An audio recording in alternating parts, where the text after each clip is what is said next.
Les responsables occidentaux et ukrainiens ont tiré la sonnette d'alarme à l'automne 2024. Plus de 10 soldats nord-coréens se trouvent en Russie.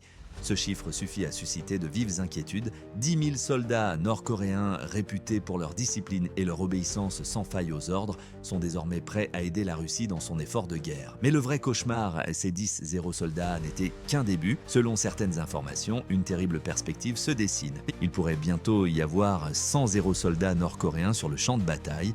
Imaginez une vague de soldats prêts à se battre, implacables et obéissants. Une armée aussi nombreuse ne ferait pas que renforcer la Russie. La donne serait changée. Mais enfin, leur heure est arrivée. L'action réelle pour la première fois. Pourtant, ils n'ont pas suscité l'effroi. Les positions ukrainiennes n'ont pas été détruites.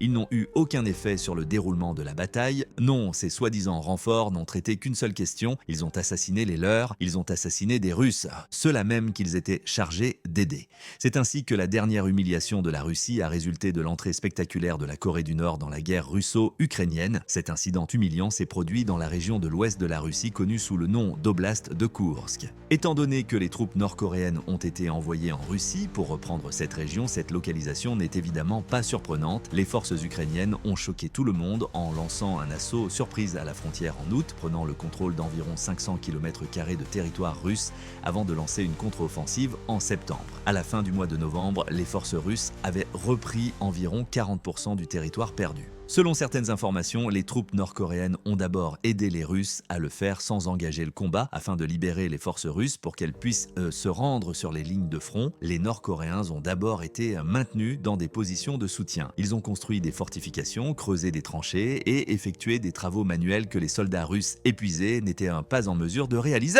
Ils avaient une fonction, mais elle n'était pas du tout glamour. Nous comprenons maintenant pourquoi il a fallu tant de temps pour décider d'envoyer les Nord-Coréens au combat alors que les combats à Koursk devenait de plus en plus intense. Un groupe de soldats nord-coréens a ouvert le feu sur les véhicules d'une unité combattant aux côtés des forces russes le 14 décembre 2024, selon un rapport publié par le service de renseignement du ministère ukrainien de la Défense, ou GUR, sur son site web et sa chaîne Telegram.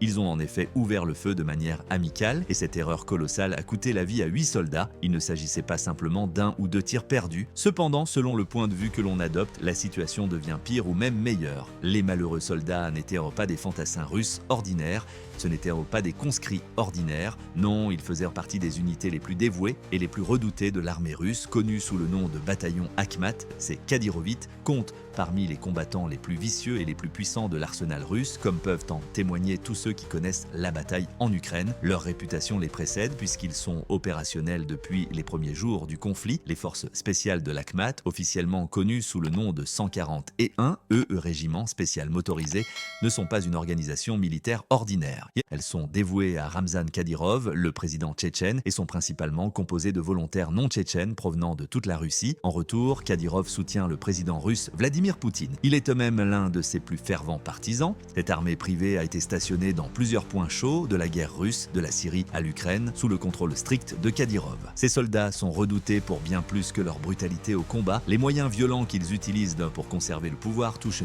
même les civils en Tchétchénie. Ils sont suivis comme leur ombre par des accusations de violation des droits de l'homme. Sous leur supervision, les exécutions extrajudiciaires, la torture et les enlèvements sont monnaie courante. Avant l'invasion de l'Ukraine, Kadyrov était à la tête d'environ 19 de ces combattants vicieux. Ils ont accompli certaines des tâches les plus sanglantes et les plus dangereuses en Ukraine, étant souvent chargés de mener les opérations les plus sanglantes ou d'exécuter les déserteurs. Ils ont été envoyés sur les lignes de front de Koursk dans le cadre d'une opération beaucoup plus vaste visant à repousser les soldats ukrainiens. Il ne s'agissait pas de simples combattants, ils ont été envoyés pour représenter la détermination de la Russie. Ils étaient là pour démontrer que les forces de Kadyrov maintiendraient la présence de la Russie, quelles que soient les circonstances, et pour tenir la ligne dans l'une des régions les plus disputées. Néanmoins, les forces ukrainiennes ne les ont pas tués malgré leur férocité inébranlable et leur redoutable réputation. L'ennemi ne s'est pas emparé d'eux et ne leur a pas tendu d'embuscade. Non, ce sont leurs prétendus alliés qui ont tué 8 de ces combattants chevronnés. Ces redoutables Kadyrovites ont souffert d'un sérieux cadoups après tout le carnage et toutes les années passées à servir de dernière ligne de défense de la Russie. Les soldats nord-coréens qui les ont massacrés étaient incapables de faire la distinction entre amis et ennemis. Une ironie amère en effet. Une escouade de guerriers mal préparés, censés être du même côté, a fauché un groupe de combattants effrayés par leur capacité à écraser tout ce qui se trouvait sur leur chemin. Mais comment cela a-t-il pu se produire? Qu'est-ce qui a si terriblement mal tourné?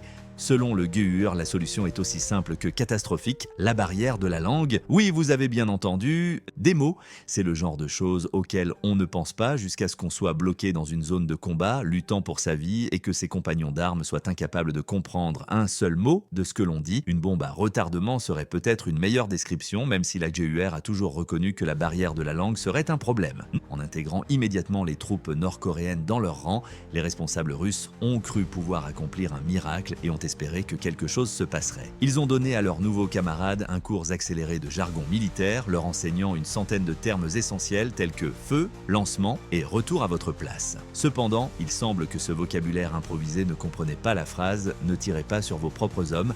Il est amusant de constater que les principes fondamentaux sont constamment négligés. Pour être honnête, les soldats nord-coréens étaient incapables de comprendre les ordres les plus élémentaires qu'on leur donnait. Et n'oublions pas que nous parlons ici de circonstances qui pourraient conduire à la mort. C'est pourquoi le politicien sud-coréen Lee Sung-kwon a décrit la barrière linguistique entre les Nord-Coréens et les Russes comme étant plus qu'un simple problème. C'était et c'est toujours un désastre absolu. L'incapacité des Nord-Coréens à comprendre ne serait-ce que des instructions simples était la recette d'un désastre. Naturellement, c'est ce qui s'est produit. Que cela ait pris autant de temps et c'est la seule surprise. Après tout, selon les rapports, les Nord-Coréens ont assisté pour la première fois à des combats en Ukraine dès novembre 2024. En effet, leur seul objectif était de soutenir les forces aéroportées et le corps des Marines lors de l'explosion de Koursk. Cependant, c'est presque une merveille que rien de catastrophique ne se soit produit aussi rapidement compte tenu de leur inaptitude flagrante. Du moins, pas à notre connaissance. Cette évolution ne surprend pas Joseph S. Bermudez Jr., analyste de la défense nord-coréenne au Centre d'études stratégiques et internationales. Selon lui, aucun glossaire militaire n'allait résoudre les vrais problèmes liés à la conduite d'opérations de combat avec une force alliée qui ne parle pas votre langue. Lorsque la barrière linguistique n'est qu'un des nombreux problèmes qui affectent cette relation dysfonctionnelle, il n'est pas possible d'envoyer au combat deux armées qui n'ont rien en commun et de supposer que tout se passera bien. En fait, il n'y a jamais eu beaucoup d'espoir pour cette union. Dès le début, les relations entre la Russie et la Corée du Nord semblent être dans un état de chaos, selon un enregistrement audio intercepté en octobre 2024. Dans la conversation enregistrée, un soldat russe critique sans détour le manque de connaissance des autorités sur la manière de gérer les nouvelles recrues nord-coréennes.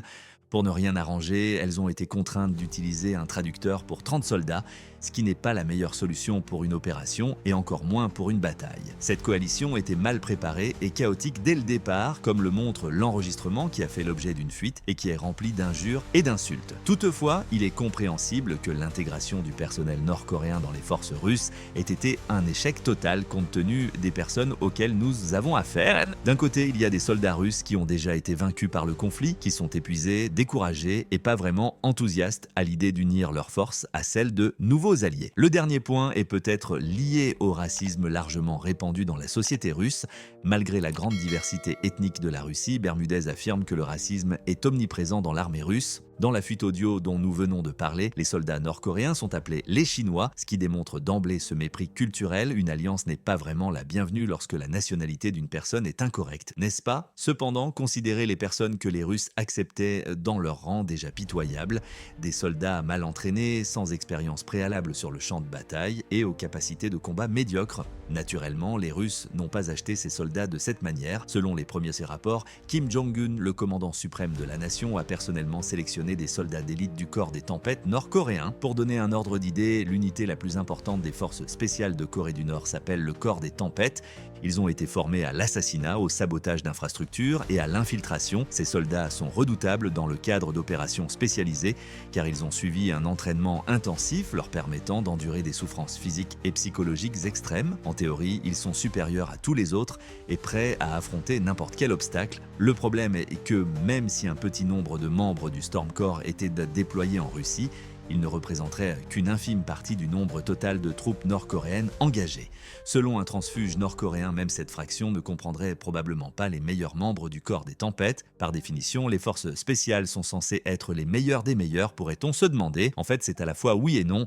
Contrairement aux SAS britanniques ou aux SEALs de la marine américaine, le corps des tempêtes n'est pas une petite unité très soudée, même s'il s'agit de l'élite de la Corée du Nord. Entre 40 et 80 soldats composent l'énorme Storm Corps, le petit nombre de commandos commando hautement qualifié que l'on pourrait attendre d'une unité normale de forces spéciales est loin d'être suffisant. Par conséquent, bien qu'ils soient sans aucun doute plus compétents que la majorité des militaires nord-coréens, ils ne sont pas en mesure d'égaler les troupes d'élite que l'on trouve dans d'autres pays. Comme nous l'avons noté, le fait que la majorité du personnel envoyé en Russie provienne de formations militaires nord-coréennes régulières n'arrange rien. Ces unités n'ont absolument aucune expérience du combat malgré leur dévouement et leur lavage de cerveau. En clair, ce serait comme envoyer des agneaux à l'abattoir que d'envoyer ces soldats sur les lignes de front de la guerre russo-ukrainienne. Toutefois, étant donné que le dernier engagement militaire significatif de la Corée du Nord remonte à plus de 70 ans, comment une armée presque entière d'1,3 million de soldats en service actif peut-elle être totalement inexpérimentée sur le champ de bataille, plus précisément la guerre de Corée? Il y a eu quelques engagements internationaux depuis lors, mais il s'agissait principalement d'activités de conseil ou de non-combat. Par exemple, tout au long du conflit, des troupes nord-coréennes ont été déployées au Vietnam, mais seule une poignée d'entre elles a participé à des combats directs. En outre, elles ont aidé le gouvernement syrien tout au long de sa guerre civile et ont joué un rôle modeste dans la guerre du Kippour. Bien que notable, l'ampleur et la portée de ces interactions ont été limitées. Il suffit de regarder les chiffres pour s'en rendre compte. Moins de 100 soldats nord-coréens ont été envoyés au Vietnam, un 500 en Égypte et un petit nombre en Syrie et en Ouganda. Le contraste avec les plus de 10 soldats actuellement déployés en Russie montre bien la disparité. C'est pourquoi des analystes comme Mark Kantian du Center for Strategic and International Studies, CSIS, qualifiant l'armée nord-coréenne de endoctrinée à fond mais peu préparée. Les troupes envoyées en Russie, y compris celles du Storm Corps, n'ont pas l'expérience pratique du combat qui est essentielle dans le contexte actuel. Compte tenu de leur inexpérience, notamment par rapport aux soldats ukrainiens plus aguerris, il est évident que ces forces nord-coréennes devraient subir de lourdes pertes et que le meurtre de leurs propres camarades n'est sans doute pas la dernière erreur qu'elles commettront au cours de leur déploiement désastreux. Certains experts affirment que ces guerriers compensent leur manque d'expérience au combat par l'entraînement, mais réfutons cette affirmation. Étant donné que ces soldats sont soumis à un entraînement d'endurance physique et mentale rigoureux, le fameux Storm Corps pourrait bien avoir un bon entraînement. Ils subissent des exercices qui feraient s'effondrer n'importe quel humain sous la pression, les entraînant à supporter la faim, la douleur et l'angoisse mentale. Mais voilà le problème. Face aux armées contemporaines, rien de tout cela n'est efficace sur le champ de bataille. Les batailles impliquant des drones et des missiles volant au-dessus de nos têtes ne se gagnent pas par l'endurance, même si le corps des tempêtes peut être considéré comme la fierté de la Corée du Nord, il n'en sera pas moins de la chair à canon face aux guerriers aguerris de l'Ukraine. Il y a aussi la réalité quotidienne de la majorité des soldats nord-coréens. Ces gens sont aussi inexpérimentés que possible. Ils servent pendant 10 ans après avoir été enrôlés à l'âge de 17 ans, mais ils ne reçoivent pas d'entraînement militaire approfondi pendant cette période. L'endoctrinement et la résistance physique sont plus importants qu'une véritable préparation au combat. Pour ne rien arranger, de nombreux soldats privilégient le travail manuel et l'agriculture à l'entraînement au combat. Examinons maintenant les tentatives de la Russie pour remédier à cette situation. C'est simple, elle s'est efforcée de les former. Les terrains d'entraînement étaient des installations militaires russes dans l'est de la Russie, allant de Khabarovsk-Kraï à Oussorsk.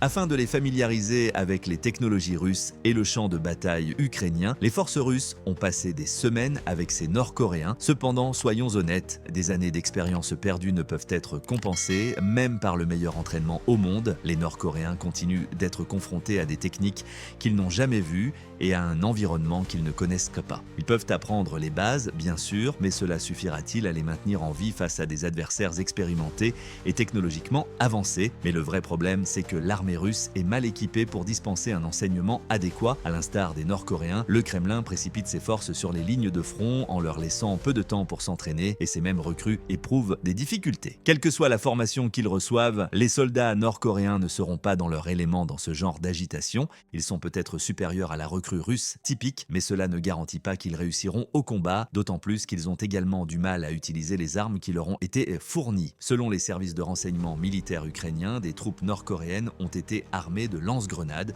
de fusils d'assaut, de missiles anti-chars et d'armes d'infanterie conventionnelles près de la frontière ukrainienne. Elles semblent venir bien équipées sur le papier. Le problème est qu'ils n'ont pas reçu la formation nécessaire pour les utiliser correctement. Il y a bien sûr une certaine familiarité puisque Pyongyang a adopté de nombreux systèmes d'armement datant de l'ère soviétique, mais c'est insuffisant. Ces soldats n'étaient pas préparés à un champ de bataille de haute technologie et ils ne se sont pas engagés pour cela non plus. Les militaires nord-coréens disposent désormais d'équipements plus sophistiqués tels que des caméras thermiques et des caméras de vision nocturne en plus de leurs armes standards. Utilisés à bon escient, ces instruments ont le pouvoir de changer l'issue d'un conflit. Cependant, ce ne sont pas les bonnes mains, ce type d'équipement n'est pas utilisé pour former les soldats nord-coréens, ils ne passent pas leur temps à étudier comment utiliser des armes militaires sophistiquées comme les drones, ils n'ont pas été préparés à ces systèmes complexes par leur éducation nationale, ils ont peut-être pu se familiariser avec ces armes de pointe lors de leur formation en Russie, mais ils n'ont absolument pas appris à les utiliser. C'est une faiblesse mortelle dans un conflit où le temps est compté et où la technologie est reine. C'est également la raison pour laquelle les drones FPV, First Person View, couvriraient les troupes nord-coréennes à Koursk au lieu d'être ceux qui les pilotent. Et ce n'est qu'un aspect des problèmes de la Corée du Nord en Russie. Comme prévu, ces soldats se trouvent au bas de l'échelle militaire russe et sont déjà soumis au contrôle sévère d'un gouvernement impitoyable. En fait, ils sont des ressources inutiles et de la chair à canon pour l'effort militaire de Moscou. Ils sont simplement utilisés par la Russie comme un filet de sécurité pour compenser ses propres pertes.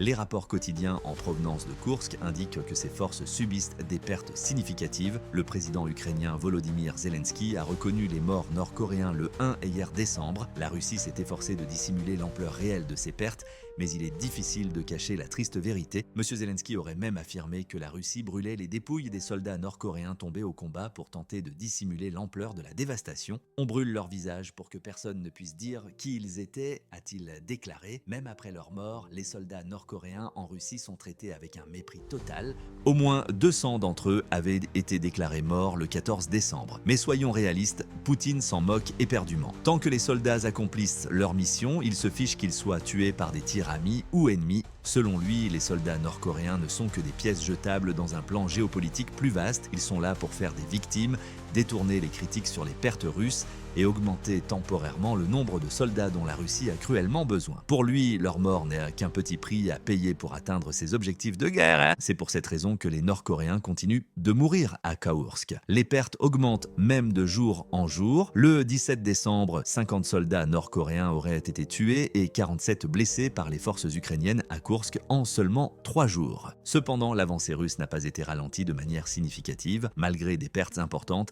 la 94, brigade séparée de Corée du Nord, stationnée dans la région, continue d'être ravitaillée. Malgré leur mort terrible, il semble que cette sombre union conduira inévitablement à leur mort. En outre, les chances de survie des soldats nord-coréens toujours engagés dans les combats à Koursk diminuent de jour en jour. Dans ces conditions, il est possible que la mort involontaire des soldats russes ne soit pas du tout un accident. Il s'agissait peut-être d'un message. Vous tombez avec nous si nous tombons. Pensez-vous que cela puisse se produire ?